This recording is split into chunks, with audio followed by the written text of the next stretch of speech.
by hook or by crook, Garrett Wilson has been able to get at least 17 fantasy points in 4 of the past 6 with Zach Wilson. Firstly, great usage of by hook or by crook. That's the first one in a while. Me and Connor enjoyed that one. Have you never heard that phrase? No, I have. I've heard it plenty of times. Right. But yeah. Just from old people? Yeah, exactly. Yeah, precisely. From the Joe Flaccos of the world. I'm older than Joe Flacco. What's going on here? Oh, boy. All right. Well, Javon Holland, just quickly. The issue is you have a youthful appearance to you, Lawrence. I look old as Javon dirt. Holland The issue is it's like you and I might be the same age. I just look old as dirt. And you have a youthful appearance to you. It's very upsetting. Fantasy Football Happy Hour with Matthew Berry, served by Applebee's. Welcome to the Fantasy Football Happy Hour and a happy love-hate day. I'm Connor Rogers alongside Matthew Berry and Jay Croucher. A lot of laughs yesterday. Yeah, we always have a lot of fun, especially on Wednesdays. It's a little bit of a looser show. It is upsetting, though, because I get it. I'm not saying I'm young. I'm definitely not a young man. But I'm not as old as I look. I definitely look older than I actually am. No, and the truth, like you guys, we recently, the three of us and our better halves all went to dinner. Sure. And so you guys got to meet my wife for the first time. Yes. And so, like, when my wife and I are out in public, everyone's just like, "Oh, Barry, who's your daughter?" Yeah. You know what I mean? She's older than me. My wife is 6 months older than me. And anyone that looks at the two of us can't believe that because my wife is a genetic freak of nature, whereas I am whatever the opposite of that is. Yes, you would set the line at 10 and a half years age difference. Right. Yeah, Right. that Beth would be favored to be younger. Yeah, correct. And you'd be wrong, but that's what sucks. So I mean, whatever. I look old. I've looked. By the way, I've looked old for like 15 years. Like I've looked the same age. Like if you look at old photos of me, you're like, oh, you look old there too. Well, speaking of your look, are we ready to talk about this hoodie? What are you, Daniel Craig? What the hell is this? Listen, all I know is when I went into my dressing room today, that's right, when I went into my dressing room this morning, Stephanie, who helps us out with wardrobe here. Well, Not us. Well, yeah, I mean. Stephanie's phenomenal, but I decline for this. I just show up dressed. You just show up dressed. That's right. I need help. And Stephanie, God bless her, is gracious enough to help. And so, anyway, this was hanging in there, and I'm like, that looks cool, and so we wear it. Here's what's exciting. Here's what's exciting about this outfit, because it's kind of cool, and it's nothing I would ever wear on my own. Very shiny zip. There's a shiny zip. You want to put something in there? Here's what's exciting about this particular shirt. So I forgot. So I spent last night here in Stanford because Wednesday nights I spend in a hotel room. I write Love Hate all night. And so I forgot. And so tonight is the NBC Sports holiday party. Yes. Yes. And so as a result of that, and so that is one of the reasons why, by the way, people are wondering, like, hey, who drinks for free? Well, the answer is we do. We drink for free on the company dime. Literally, we do. The three of us and everyone here at the happy hour are going to get there 1 minute before it opens and stay up until it closes. Like, it's an open bar. So, let's get our money's worth here. It's like free popcorn Wednesdays, except, one night a year with booze. Anyway, so we all drink free.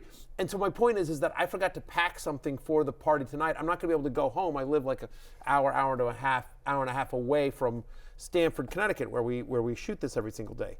So I'm wearing this to the holiday party tonight. Thank you, Stephanie. Dip. Yeah, I'm double dipping. That's right. Now you can go to the party looking like Daniel Craig in Quantum of Solace. That's fine. He was a badass in that one. Oh, boy. It's a good sweatshirt. It is good. I can only make so but it's many like jokes. it's too good. Right? I'm actually annoyed. Too good for the likes of me. Yeah, I wanted to make fun of it, and I can't because I would wear something like that. No, it's glorious. That's the problem. I'm like Loki, a glorious purpose. All right. Rotoworld player news. Yeah, we'll do the player news first, and then we'll get into love hate because To me, this is my first show. Yes, yes, yeah. You missed the meeting. It happens. Literally. Yeah, I was writing. It was a long night. Here are the notable injuries we're tracking going into Sunday's games. Here, Aaron Jones with the knee, limited practice. Christian Watson did not practice, as well as DJ Moore, Chris Olave, CJ Stroud still in concussion protocol. Devon Achane, we'll see if he's good to go. That is now a toe injury, so that is something new for Achane. No surprise Tyreek Hill was not able to log a practice with the ankle. That's one to watch all the way through the week and up to kickoff against the Jets. Nico Collins didn't practice with that calf injury, and Pacheco with the shoulder. Bijan Robinson coming out of the bye week, still dealing with the hamstring. He didn't practice. To me, that's the ones that sort of show up here that you're kind of like, oh, Brian Robinson, after a week off, not practicing on Wednesday is a little concerning. That one is definitely something that sort of raises your eye. Pacheco not back on Wednesday after missing last week is a concern. Feels like, at least kind of reading the beat reporters, feels like Nico Collins, even though he missed on Wednesday, like that he's got a decent shot at playing this week. We'll see about Stroud. DJ Moore popping up with an ankle is a little bit of an eye raiser too, because that was not anything on my radar at least. Yep, Chris Olave as well, who just seems to have a different injury every single week at this point. I'm going to make a prediction, and the market disagrees with me on this right now. I think CJ Stroud's going to play. Okay. I just think you bet against NFL teams doing the responsible thing. And after the TJ Watt thing, teams just aren't incentivized to follow the spirit of the protocol. And this is such an important game for the Texans. And until there are changes in the offseason around this, like and D'Amico Ryans yesterday said he's feeling a bit better. We'll see how he goes this week. I think he's going to play. Yeah, I think you're probably right. He's definitely a tough kid. It's a magical season for Houston. Feels like if there's any way he can be out there, he certainly will as well. I'm not worried about Achane because it is always something, but it's a Wednesday. So, let's see if we get news over the next hour, and obviously we'll track that as we're going here. But to me, in terms of injuries we're tracking, this isn't the biggest one. No, these are the Saturday game injuries, so we're running out of time on these. Justin Jefferson, he was limited, which is a good sign. Jamar Chase with the ankle, he was limited as well. Tyler Boyd with the foot and ankle limited. Josh Reynolds with the back injury, all limited. I have a feeling those guys will be able to go, but where it gets more dicey, Alexander Mattison with that ankle injury that looks somewhat serious. It could be a Ty Chandler day for the Vikings. Diontae Johnson with the knee. He didn't practice. Jonathan Taylor, no surprise with the thumb. Despite what Jim Irsay says about injuries, he did not practice. Samaje Perine with the knee did not practice. Yeah, Diontae Johnson's a little bit concerning given that it's a Saturday game and the offense is already bad in Pittsburgh. So, I mean, you might not just, it could be all the George Pickens. We'll track that as well. But I think the biggest news that came out of, and Justin Jefferson has said he's going to play even though he didn't practice, right? I'm sorry? So is Jamar Chase. Yeah, so is Jamar. Also limited. So those guys will go. Those guys will go. I think it's a Ty Chandler day, regardless of whether Madison's active or not. That would be the Vikings running back I want. But to me, I thought the biggest news that came out of yesterday, in terms of injuries and who might play and not play, is in tonight's game. Yeah, let's pull up Thursday Night Football's injuries because Keenan Allen is officially out with the heel injury. This is going to be a very thin Chargers offense. The good news, it seems like Josh Palmer, who's been activated off the IR, will go with that knee injury. He's missed quite a bit of time here, but he should be back. Josh Jacobs with the quad is questionable. Devontae Adams, it sounds like he's going to play. He was dealing with an illness, so it's a matter of how much he can do. But the bottom line is, guys, this Thursday Night Football game, which is expected to be Easton Stick against Aiden O'Connell, despite some questions around who will start for the Raiders, is missing a ton of key contributors in this one, Jay. Yep, and Keenan Allen being out, which is a little bit surprising. I know that he hadn't been practicing, but still the thought was he was probably just going to go. Him being out is huge in terms of repercussions for this offense. See, I don't think it's that surprising, and I feel like maybe I was just saying this to friends, but I feel like I brought this up on Monday's show, which is like there's no motivation. Yeah. Once it was declared that Justin Herbert was being shut down for the year, so maybe this was Monday or Tuesday show, but once it was declared that Justin Herbert was out for the year, there's no motivation for Keenan Allen, what's Keenan Allen, 34 now, 33, 34? I think he's 32, 33. Yeah. So, right in that I'll bucket. look it up, fellas. Okay, thank you. You look that up. Well, I just tell you that, like, if you're Keenan Allen and you're the Chargers, turns out he's 31, but, he looks 34. He's a similar. You got to get him one of those sweatshirts. Exactly. Look cool. Look 28 again. I'm going to send this to him when I'm done. No, real talk for a second. Like, again, he's a wide receiver who has dealt with injuries throughout his career, who's on the wrong side of 30 in a lost season for the Chargers. They're not going to the playoffs. They've just lost their franchise quarterback for the season. Keenan Allen's such a big part of this offense. Why would you risk more wear and tear on his body in meaningless games? This makes they haven't declared Keenan Allen out for the year. They've just said he's not going to play tonight against the Raiders. But I'm just telling you, using logic, basic logic, if you were the Chargers, if you were Keenan Allen, if you represented Keenan Allen, if you were Keenan Allen's parents, wouldn't you be like, yo, shut it down, like sit down, like there's no. So, it's disappointing as we head into the fantasy playoffs for everyone that's had Keenan Allen because he's such a fantasy superstar, but like this makes too much sense. I don't understand why, if you're them, why you would play him. I agree with that, but the only thing would be that logic doesn't necessarily apply to Brandon Staley all the time. He played Justin Herbert and Mike Williams in a meaningless Week 18 game last year, and Mike Williams got hurt and missed the playoffs. So Staley's coaching for his job, so I'm not sure maybe they'll bring back Keenan Allen later on. But this is a glorious game, gentlemen. It's a glorious game because you can bet on it. And we'll get deeper into it in our final segment, but just one thing I wanted to raise is that when there is chaos in a game like this, it creates opportunity. On DraftKings, if you add up the receiving yards props for Austin Eckler, Josh Palmer, Quentin Johnson, Gerald Everett, gets you to 120 yards. Easton Stick's passing prop is 190. So it's like the market just has no idea what to do with how you could distribute all of this stuff. And so we'll get into that, but I think there are some ways to take advantage. I think there, and certainly fantasy-wise, I think, look, ideally this is a game that you're probably avoiding. It's a, it's a low total as well, but to the extent you may not have the choice, you might be desperate. So Josh Palmer, we expect him to go. You saw he's officially listed as questionable. We expect him to go. Each of his last 4 healthy games, he got at least 7 targets. Quentin Johnson has now had back-to-back games with double-digit fantasy points, including a career-high 91 receiving yards last week. And Gerald Everett now has 4 more receptions in 3 straight games. You'll see some Donald Parham as well. It's interesting. I think Austin Eckler's receiving prop was 2.5 receptions. It's now up to 4.5. So obviously they expect a lot of dump-offs for Austin Eckler. Should be a big day for number 30. He'll be busy. They may go more run-heavy. You see some Josh Kelly and Eckler in there as well. There is chaos here. But I think that Quentin Johnson and Josh Palmer are the only 2 that I feel comfortable starting. Everett's a touchdown-dependent tight end, high-end tight end 2, low-end tight end 1. But the other 2 wide receivers, they're like wide receiver 4s where you're hoping for something. Ideally, you're not starting any Charger other than Eckler, but if you're desperate, those are guys that could be viable.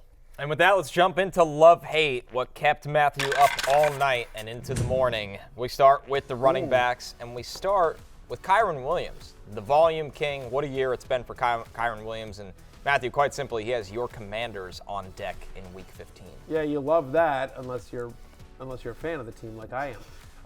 Look, love-hate is all about exceeding expectations. And I know a lot of people start Kyren Williams against the Commanders. Thanks, Barry. Thanks, Captain Obvious. He's on the love list because he's my number 2 running back this week, right? Only Chris McCaffrey comes in higher in my ranks. This is somebody that in the 3 games since he was returning, averaging basically 25 touches a game. He's got a 15% target share. He's had 12 different touches in those 3 games, 12 different touches in goal-to-go situations. And over the last 4 weeks, my Commanders allow 33.7 fantasy points per game to opposing running backs. That is the most in the National Football League. I think the thing with Kyren Williams too is that it's not just anymore just about the volume. He's just an elite, awesome running back. I think he's a top 10 running back in the league on talent. And a lot of his numbers have been propped up by just eviscerating the Cardinals twice. But now he did it against the Ravens. He lit up the Ravens and he's at 5.0 yards per carry on the season. He's just a superstar. Yeah, and I think it's nice that, kind of something you hinted at there, Matthew, is he's a goal line back. He's effectively, for a smaller guy, they don't pivot to somebody else. They don't have a running quarterback, so it's all there for Kyren Williams. Our next one. He's kind of Connor Rogers-esque. Yeah, you keep him on the desk even, Yeah, smaller guy, but we don't pivot to somebody else. No. We keep you in all situations. I can handle the workload. You can indeed. Yes. Yesterday, a lot of people should we bring you in for somebody else in for the third segment? No. He can close it out. That's absolutely right. Yesterday, Sim's show, I walked right to the studio and did this show. There you go. Workhorse back. Yeah. Workhorse 30 back. touches. Yeah. 30 touches. We Absolutely. don't bring Ahmed Fareed in for segment 3. No, you literally don't. 100%. And Sims goes long. We did 2 hours. Did you? I bet. Yeah, we did 2 hours. Yeah, Sims can just talk and talk and talk. Yeah. Oh, yeah. We were rocking. I had about 3 hours of football talk straight yesterday here at NBC. Look at that. No food, no water. Yeah, he's not. No bathroom break. It's unbelievable. You're That's a why you got the workhorse. electrolyte drink here. That's it. You're a machine. That's it. You're a young Kyren Williams out there. All right. Bijan Robinson up next. Another running back that makes the top 5 here, Barry. It's like Arthur Smith remembered he drafted Bijan Robinson with a top 10 pick, and he's got the Panthers. I feel like every running back that's had the Panthers this year shows up in some capacity on the love list. Now, Arthur Smith getting cute in the fantasy playoffs against the Panthers would be the most Arthur Smith thing ever. But yes, I'm a believer in Arthur Smith at least getting out of his own way and giving the ball to number 7, a guy that was drafted high and rightfully so. the early season, like, what are you doing, has been corrected. Over the last 4 games, he's averaging almost 20 touches per game. This is Bijan Robinson, of course. He's playing 73% of the snaps. We like that as well. Running backs who see, get this, at least 15 touches against the Carolina Panthers are averaging over 20 fantasy points per game. And to your point, Connor, 11 of the 12 running backs that have seen at least 15 touches against the Carolina Panthers have scored a touchdown.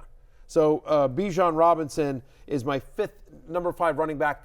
He's a top 5 play for me this week on the road at Carolina. This is an important game for the Falcons. Yeah, and I think the key is just that the Panthers have by far the worst run defense in the NFL, and they actually have an above-average pass defense. And so if Arthur Smith ever needed an excuse to run the ball, it's this weekend. So after what Desmond Ridder has shown with his inconsistency, you would expect them to lean on the run. Our next one, Jay, Ezekiel Elliott comes in as RB8 for Matthew. We saw Zeke finish his RB1 last week with a huge Thursday Night Football performance. And not only did Zeke look good on the ground, Jay, but Bailey Zappi will check it down to him over and over again in the flats. I think that's the key. And it's not so much the rushing, where he didn't really do much on the ground despite the 22 carries. Against Pittsburgh, it was the fact he had 8 targets and 7 receptions. The week before against the Chargers, 5 targets and 4 receptions. So I think that particularly in PPR leagues, Zeke is just a monster in this offense at the moment.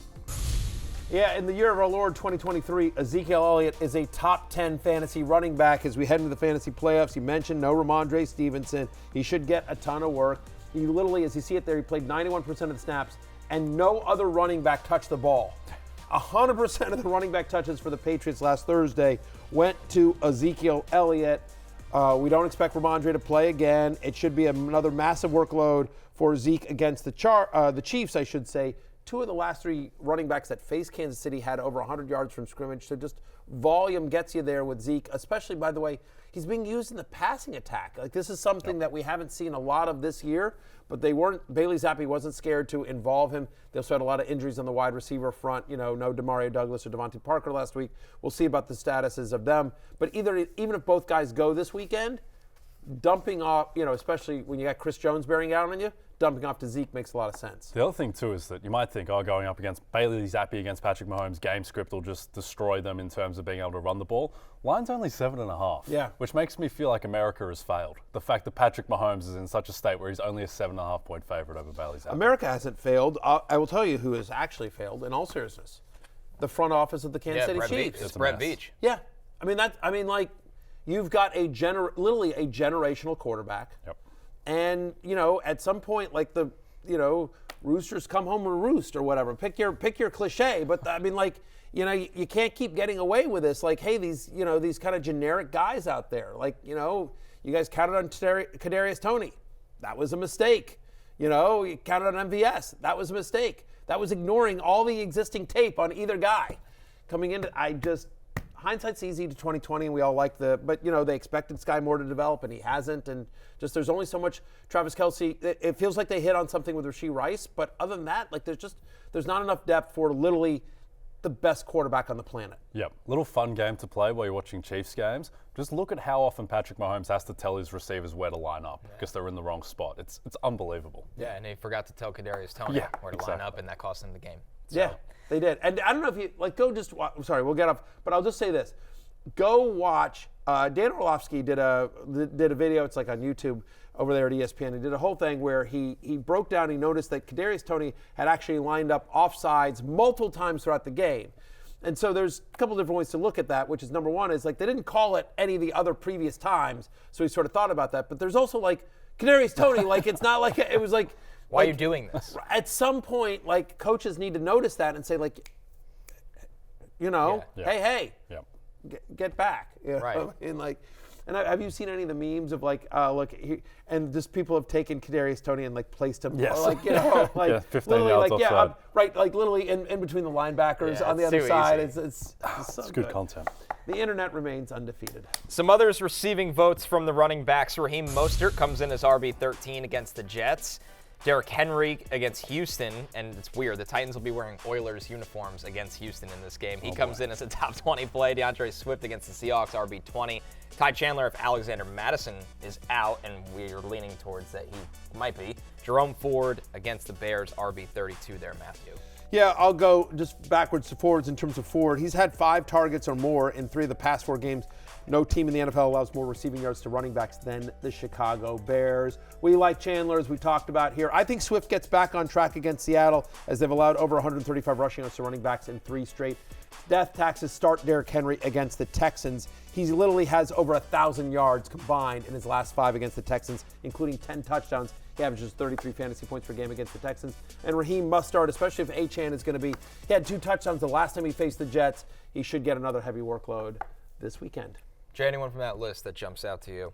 Yeah, I think Raheem Mostert, just with the Jets and how dominant they've been as a pass defense, and the fact that the Dolphins, their offensive line, too, is going to have to be throwing the ball very quickly. Yeah. And the Jets, I mean, the Dolphins did have some success running the ball against them last time, and particularly if Achane is out, then Mostert becomes a monster. Yeah. We move over to the hate list, which is headlined basically by Kansas City's backfield right here. Isaiah Pacheco or Clyde Edwards-Helaire.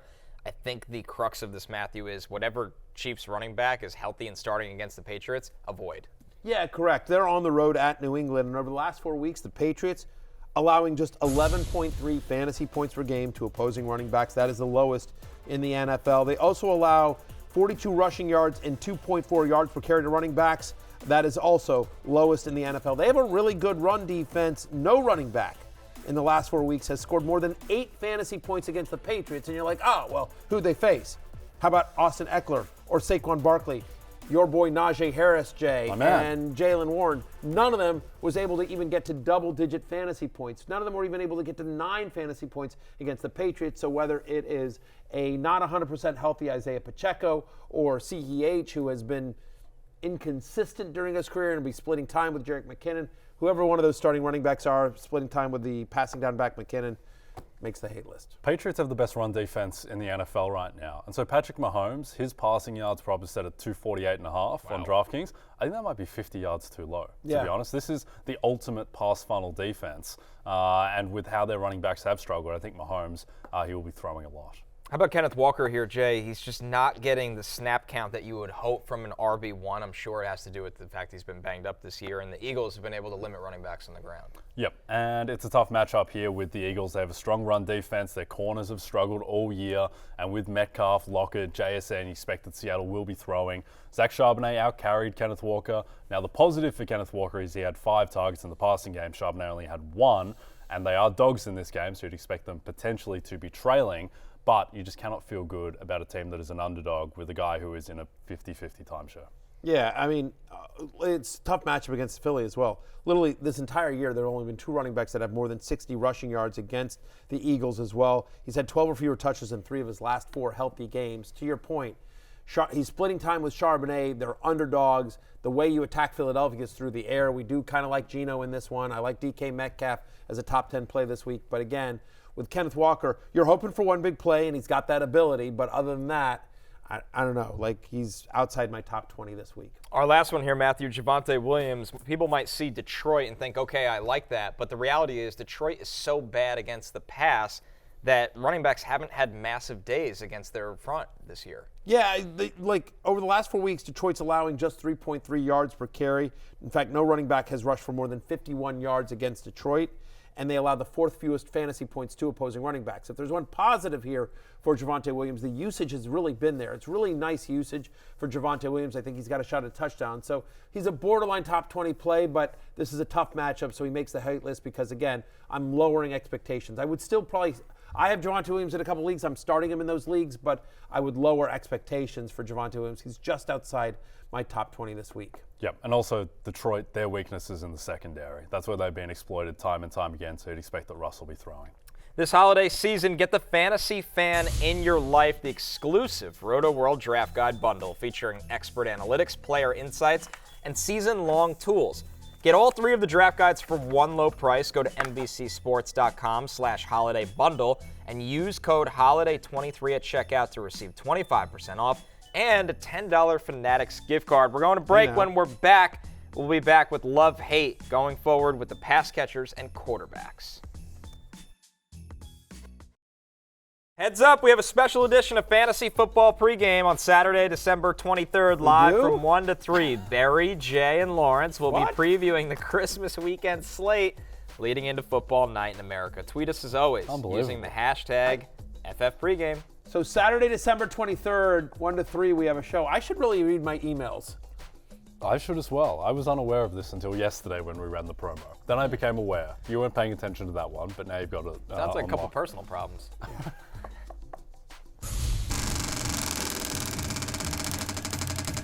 It's Betty White. Betty White. Betty White.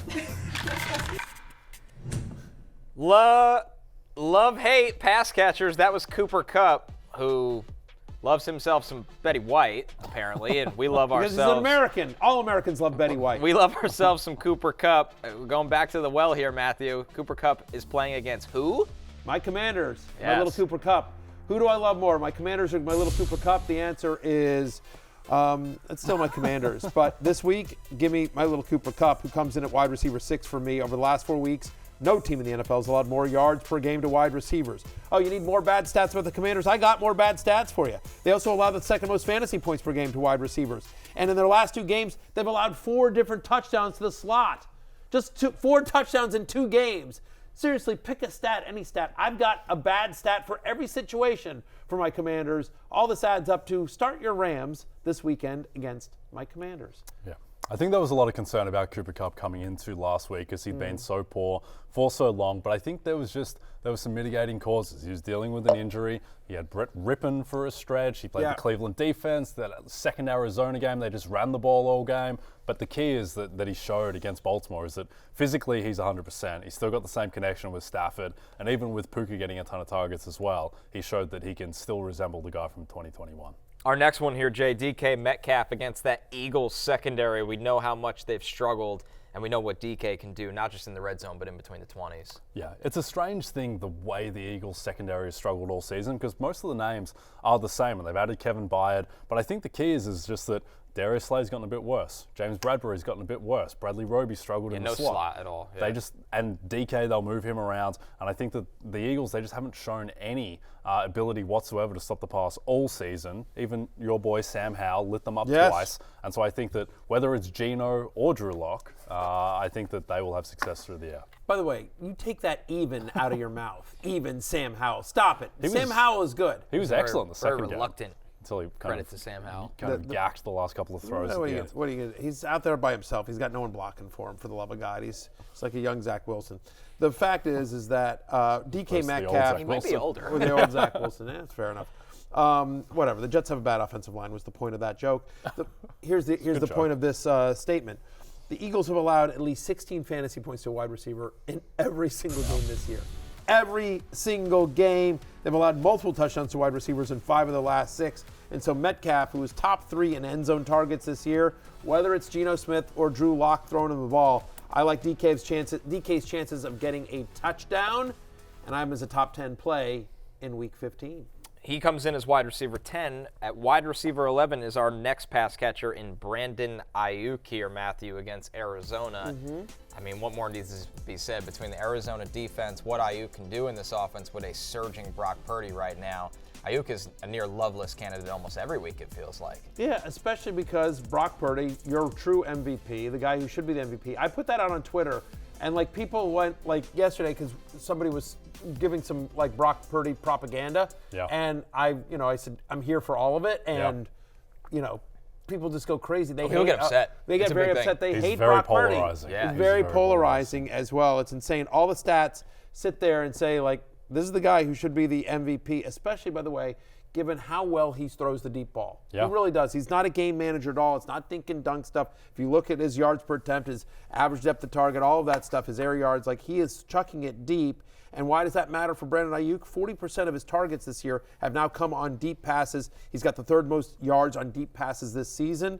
Arizona allows a 61% catch rate on deep passes so far this year. That is the most in the NFL. No team in the NFL gives it up longer, deeper than the Arizona Cardinals. You heard me, America. That's right. Brandon Aiyuk is a top 12 play for me. I think the key here, too, is that when the Niners played the Cardinals last time, Brock Purdy had one incomplete pass. Just one. He went 20-21. He was basically through perfect game. He still had a PFF grade of under 80, which I don't understand when you only there's only one incomplete pass. They don't like him so much. Yeah, but he should have a monster game. 6 for 148 last time he faced the Cardinals. That's good. That is good. That is good. That would be helpful in your fantasy playoffs. Our next one here, our first tight end, Sam LaPorta against the Broncos. He's a top 5 tight end this week for Berry here, Jay. And the Broncos right now struggling against tight ends, especially in the fantasy front. They are, and LaPorta's he's established himself as a clear top 5 guy every single week. Jared Goff has struggled lately, and that would be the concern. Also, the concern would be that the Broncos have a terrible run defense, and Detroit presumably will lean on the run, but the strength of the Broncos' pass defense is certainly on the outside, so if there is a pass catcher who should go off, it should be Sam LaPorta. I completely agree. Tight ends that have seen at least 5 targets against the Broncos are averaging over 15 fantasy points per game. And to your point about their struggles against the position, they're bottom 3rd in the NFL. Bottom 3 in the NFL in terms of most receptions, yards, and fantasy points allowed to opposing tight ends. Sam LaPorta should be good. Ooh, there it is. It's shocking. I was trying to think of something that rhymed with Porta. Yes, you couldn't get there. And I clearly. couldn't get there. Yeah, that's all right. LaSorta good. Yeah, not good No, either. not there yet either. Nope. I'm going to workshop it. I'm Yeah. going to bring it back to you. Maybe next year, summer, when we're doing We'll talk about preseason Sam rankings. LaPorta again this season. I think we we got will. time. Sam LaPorta's name will come up, but I like Sam LaGood. Yeah, I don't like it very much. A couple other receiving votes. Courtland Sutton. I'm punch drunk. I'm on 3 hours of sleep. Courtland, sometimes these are our best shows throughout the week. Courtland Sutton against that Lions secondary comes in as wide receiver 25. Odell Beckham, who looks like vintage Odell Beckham against Jacksonville here, wide receiver 26, followed by Jayden Reed, wide receiver 29. Josh Downs against the Steelers, wide receiver 38. Dallas Goedert makes it as a top 10 tight end 9 against the Seahawks. And then Isaiah Likely there, Matthew, as tight end 10 against Jacksonville. 13 targets over the last 2 games. Yeah, Goddard and Likely both top 10 options at the position. Goddard facing Seattle. They've allowed at least 75 receiving yards and a touchdown to a tight end in back-to-back games. Goddard is back getting a lot of work. And Isaiah Likely, as you mentioned, he's gotten 13 targets the last 2 weeks. 11 of them come from the slot. That's important because the Jags have allowed a touchdown to the slot in 3 of the last 4. You see Jayden Reed on your list there, who continues to get multiple rushing attempts and a 26% target share in 2 of the last 3 games. We've talked about OBJ on this show a lot. He looks spry. He looks fast. They're targeting him. And over the last 4 weeks, the Jags allowed the 2nd most yards per game to opposing wide receivers. Since week 10, Detroit has allowed the 2nd most touchdowns to wide receivers, and that's just normal wide receivers who have to use both hands to catch the ball. Now here comes Courtland Sutton, who only needs, it seems like 3 fingers. I'm also playing against Sutton in a playoff game, so you know he's going off. Sutton's going to have just a monster game. Steelers, top 5 in the NFL in terms of most yards allowed to the slot, which is why we kind of like Josh Downs on Sunday. Yes, Josh Downs he's going to have a 120-yard game at some point. He is outside of Michael Pittman. He's the most talented guy on that offense. Isaiah Likely is interesting to me. So statistically, the Jags have the number 13 defense in the NFL. I think that is fraudulent. I do not think they're an above-average defense. They got completely lit up by Jake Browning. Whenever they've played good offenses, they got completely destroyed by San Francisco. To be fair, they destroy everyone. And Joe Flacco just put up 31 against them. So I think that Lamar is going to ball out, and Isaiah Likely will be a beneficiary. Yeah, that'll be fun to watch right here on NBC and Peacock. I'm a company man. Yeah. Quite a few busted coverages for Flacco, too. And that's a bad sign of lack of communication with Jacksonville. And Njoku was wide open on one of those touchdowns. Yep.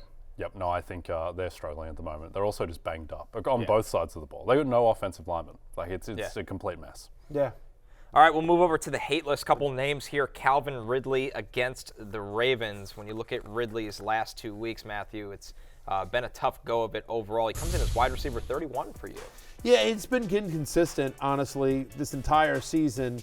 And what they're doing with Ridley is they're throwing it deep. They're really chucking it deep. They're not giving him the short or intermediate stuff. It's really using him on deep routes. And so the reason that's a concern is that on deep passes this season, the Ravens have allowed the 2nd fewest yards. They've allowed only 4 touchdowns to perimeter wide receivers in the NFL as well. That's the 4th fewest as well. So Ridley outside my top 30. I think this is an important game for the Ravens. The Ravens have a real shot at the number 1 seed in the AFC in the playoffs and making everyone the road to the Super Bowl, making it go through Baltimore. I think the Ravens would like that very much. So I think this is an important game for them. Yep, Kyle Hamilton looks like he may play as well after some injury concern there. Ravens just having a monster pass defense. They have the number 2 pass defense in the NFL after Cleveland. The run defense has struggled a little bit, and Ridley, he will get the volume, but last week he had 13 targets and they could only turn it into 4 catches.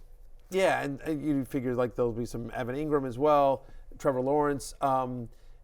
He's out there gutting it out, but he's probably not as mobile as he normally would be, and so given the Ravens' pass rush, is he going to be able to let plays develop? Is he going to be able to scramble enough to keep plays alive? You're going to need a touchdown from Calvin Ridley this week, which could always happen, but don't love it. While he's getting the targets, our next guy, Jay, and T. Higgins is really not. And Brian Flores' Minnesota defense, they've been able to figure it out with blitzing the quarterback. It's going to be a big test for Jake Browning, and that could impact T. Yeah, fascinating game for Jake Browning because he's lit up 2 suspect defenses in Jacksonville and the Colts. He was terrible against the Steelers, Jake Browning, and we all thought that, that's their season over. He's been awesome the past 2 weeks. This week, I think we find out if it's real or not because the Vikings somehow, I have no idea how, they have the number 5 defense in the NFL. Brian Flores is just a genius, it appears. And so now, going up against the real defense that's going to throw exotic blitzes at him and zone coverages, this will be difficult for Browning. But regardless, T. Higgins, it just hasn't really happened for him since he's come back from the injury. You remember week 4? Remember week 4 of the NFL season? Not really. Well, let me tell you. You know what happened in week 4? I'm going to tell you. That was when T. Higgins got an end zone target. He hasn't seen one since. Man. Week 4, the last time T. Higgins got a target in the end zone as well. No, he's missed some time, but still, to your point about the Vikings defense, last 4 weeks, they allow the 6th fewest fantasy points to opposing wide receivers. Higgins has been inconsistent all year long as well, so he's wide receiver 37 for me in this one. Our final pass catcher, Hollywood Brown, against the 49ers. Matthew, since Kyler Murray has been back, it has not been working for Hollywood Brown. It is shocking to me because he is somebody that was getting a massive target share with Josh Dobbs, with Clayton Tune, whatever, and we're like, oh, and here comes Kyler Murray, full steam ahead for Hollywood Brown, and that has not been the case. In fact, with Kyler Murray under center, Marquise Brown is wide receiver 80. On a points per game basis. There are 79 wide receivers that would have been better for you to start in fantasy football, 79, than Hollywood Brown over the last few games since Kyler Murray returned. He's averaging just 5.5 yards per carry. He's got 30 or fewer receiving yards in 3 out of 4 games with Kyler Murray under center this season.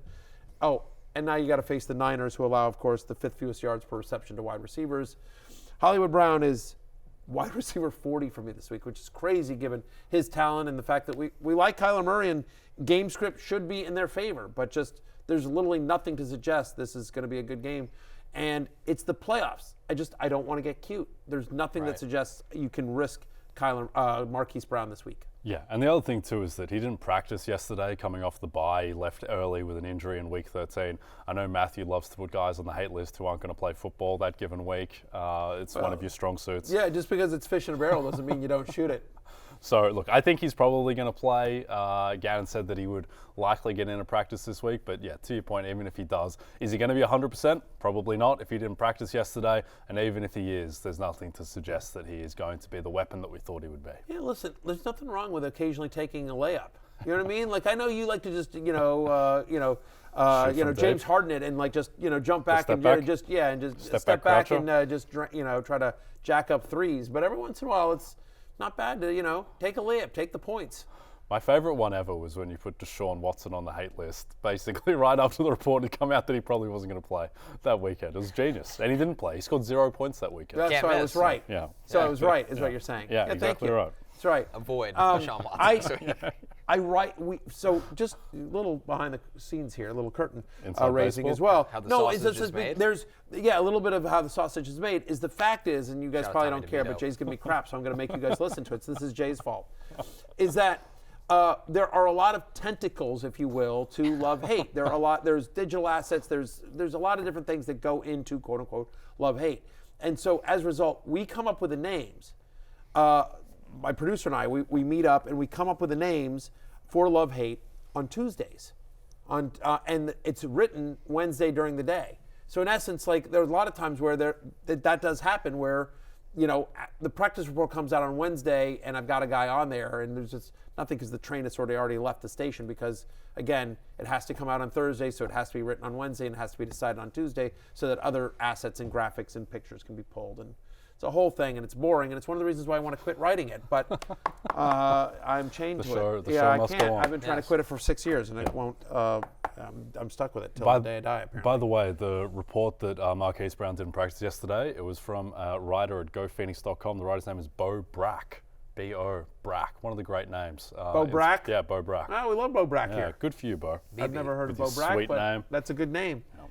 All right, Names are important. let's close this Names thing are out important. with the quarterbacks and a quarterback we love on this show, and Brock Purdy. We got Yes. to see his head coach give him some love yesterday. Take a listen. I think that's the talent in Brock that you can't always judge. Like, I think vision and stuff is very important and doesn't just go into, like, is he 20/20? Like, there's different types of vision of, like, looking outside wide, coming in, like, just the words I never know. But it's a big deal how your eyes see things. When you told me we were going to go to video of Kyle Shanahan giving Brock Purdy love, I didn't know what we were going to see. I'm very comfortable with just a press conference video. I think he was looking for peripheral vision there. Yeah, Oh, boy. he's just talking about Brock's vision. What, you It's thought not it was going to be a here. video of him giving him a smooch like Tommy DeVito's I just agent don't- and his yeah, dad? I don't know. It just Wow. like Kyle Shanahan. Kyle Shanahan after dark. Yeah, Shannon doesn't really strike me as that kind of affectionate human being. don't know Just a that. guess. You just don't know. When you said give him love, it could have meant we could have gone a million different ways. Brock Purdy, QB5 for you, Matthew. He's got Arizona. I think your only fear in this one is that they don't pull out with a lead so early that they had to slow down with him throwing. Yeah. Only one team allows a higher passer rating than the Arizona Cardinals as well. They're a bottom 8 pass defense over the last 4 weeks as well, and so Niners with the highest implied team total this week as well. We already talked about week 4 when he had 21.3 fantasy points against them, missed only one pass. Brock Purdy's a top 5 play this week. Jay, next up, Matthew Stafford against the Commanders. Stafford looked great against Baltimore last week. Yeah, he did. And that's a real defense. Yeah, well, that's the thing, right, is that he'd been lighting up teams like the Cardinals or whatever, and now he did it against the Ravens, who, like I said before, have the second best pass defense in the NFL. I think the fact that Kupp looked like he did as well, to have now 2 elite weapons, have Kyren Williams and his gravity in the run game as well. Since Kyren Williams has been back, or really when he's played this season, they have an elite offense. This is a top 5 offense in the NFL, and against the Commanders, I don't expect there will be much. They won't show much respite. No team in the NFL has allowed more passing touchdowns to opposing teams than the Washington Commanders. Again, Sometimes it's I that got simple. nothing but bad stats about the Commanders. I got a zillion That's a of them. trivia question I actually probably would have got. Right. They probably would have been my Yeah. first guess. 4 of the last 4 quarterbacks to face the Commanders have all scored at least 19 fantasy points. Wow. It's brutal. Yeah, Penn State Blake, nice work. Or Damien, whoever Yeah. dug that one. I don't know. Whoever's working overtime on Someone the bad is. Commander Someone, stats. it's not me, but anyway. I like the Rams You minus have bad 6.5. Commander stats at the top of your head. I'll give you credit I for do that. have a lot of those. Yeah, but we can move on. You're starting Matthew Stafford. You have him. He's my QB6. The next one, Jordan Love, coming off a brutal week against the Giants, but he's got the Bucks this week, Barry. So maybe a bounce back for Jordan Love?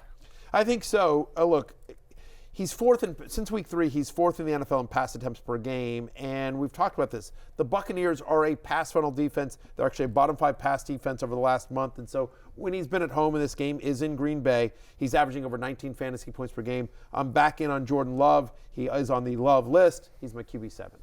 Some others receiving votes here, Geno Smith or Drew Lock, basically, Jay, whoever plays against the Eagles comes in as QB10. They're expected to be Geno Smith right now. We talked about DK Metcalf already against that Eagles secondary.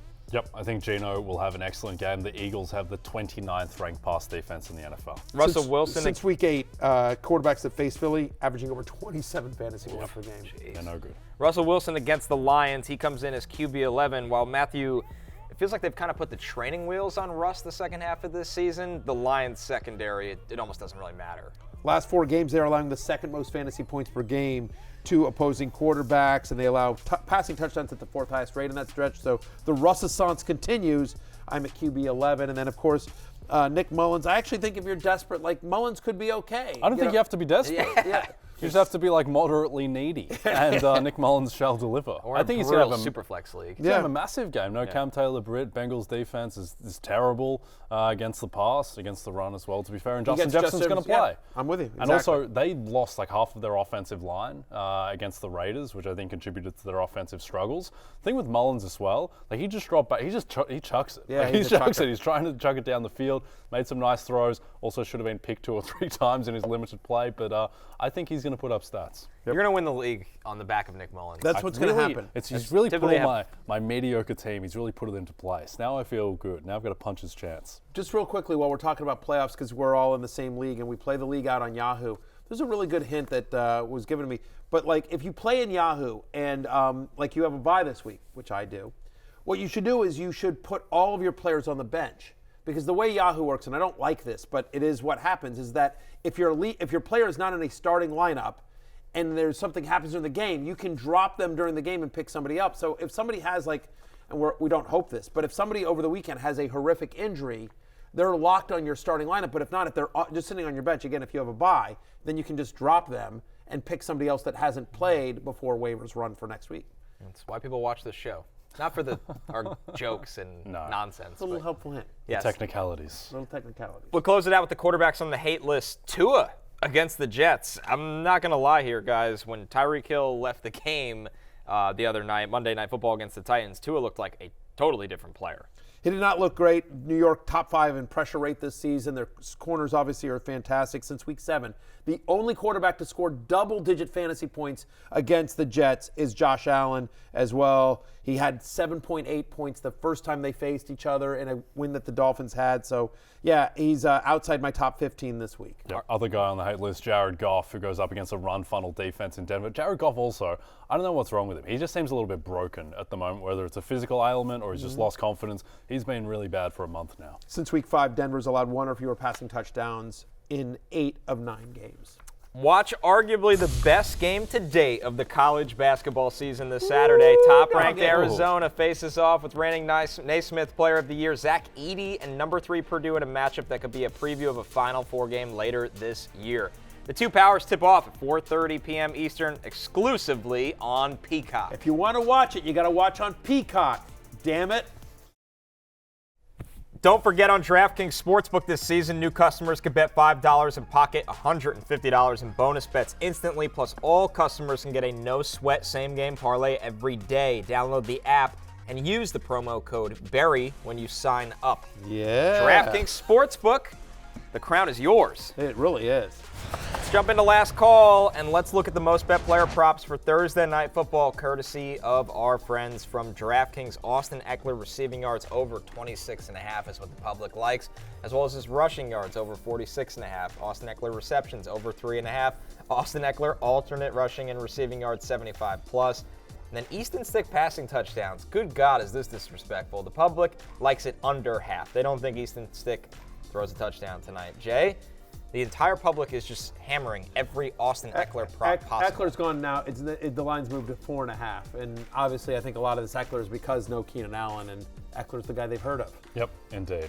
I like over 0.5 on sadness watching this game. It is absolutely brutal. But there are reasons to enjoy it, and one of them, I agree with the public on Eckler over 26.5 receiving yards. It's now up to 29.5. Still like the over there. I think it should be in the high 30s. Easton Stick targeted Eckler 5 times in the half that he was on the field. I think it's going to be dump-off city with no weapons. And Eckler, by the way, looked a lot healthier last week, looked more explosive. So I think that he is going to be the key to this offense. I'm going to Quentin Johnson. I'm going to take 2 bets here. I like over 15.5 yards for his longest reception. He's had at least a 17-yard reception in 6 of his past 8 games. They like to target him deep. He got 2 targets from Easton Stick last week. One was 22, one was 57, so both cleared him. So over longest reception at 15.5. I also like the over on 2.5 receptions.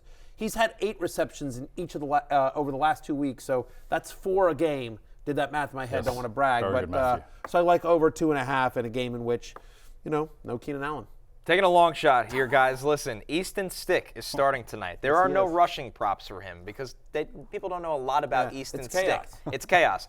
So I'm going to take an anytime touchdown for Easton Stick at plus 475. He had 41 rushing touchdowns in college. Insane. Easton Stick. Insane. It's his opportunity. It's against the Raiders. I think when all hell breaks loose, this man is going to run If he gets into the end zone, it's plus 475 tonight. Yep. Kind of like that. As tough of a matchup as this is football-wise, these are the games where there are betting opportunities, when there is absolute chaos. This is the best type of game to bet on. Yeah. So get involved. So we like that. All right, so listen, my love-hate today is an annual column that I do every single year called Don't Look Back in Anger. It's the old song by Oasis. Apologies to that band as well. But this is like, we've all made these regrettable moves that, like, you think in the moment, oh, this makes sense.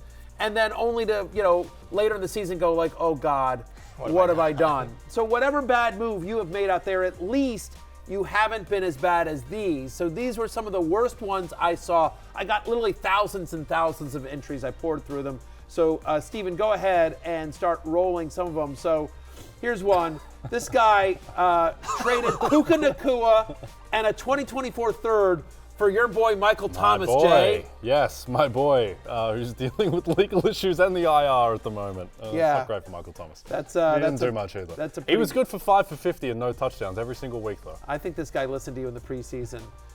Okay, so Jack says, no one has tormented me this season quite like Najee Harris, Jay. I got upset. Why are you attacking me? I got upset and dropped him in my home league. Just have to come full circle and trade for him as I desperately needed him as an RB2, and then he let me down again. So Najee Harris just torturing Jack, much like he has you, Jay. To be fair, Jack has an amazing head of hair, so I'm sure he's going to be fine.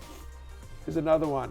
So this guy dropped, I can't pronounce his name, I guess it's Josh Ratliff. He dropped Devon Achane for Zach Ertz.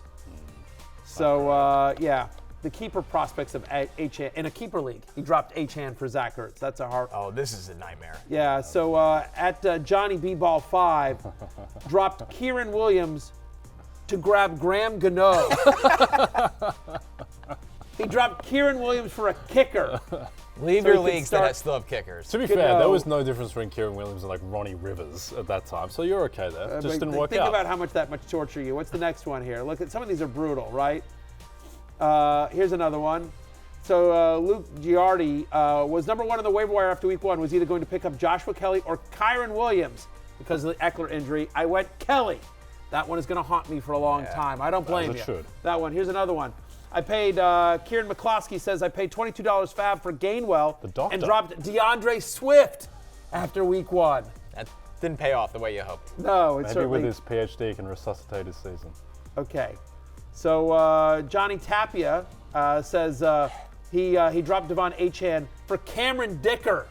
The kicker. For Dicker the kicker. Oh, that hurts. Yeah, so there are more in my column on Rotoworld.com where, of course, Love Hate is posted for Week 15 for free. It's closing time. You don't have to go home, but you can't stay here. Good luck if you're still in the playoffs. For Jay Connor, I'm Matthew. We all drink free for night. If I'm still employed, I'll see you tomorrow. Peace out. Hey, it's Matthew Berry from NBCSports.com and Rotoworld.com, and I want to thank you so much for watching whatever it is you just watched. Or if nothing else, being too lazy to click out of the autoplay after this video started, after whatever it is you actually wanted to watch finished. But now that you're here, I'd like to take a moment here to ask you respectfully now, okay? I'm asking you respectfully to subscribe to the NFL on NBC YouTube channel. You'll get the latest Rotoworld fantasy news headlines, all sorts of great shows, including my own Fantasy Football Happy Hour. So go subscribe now. Again, I'm asking respectfully.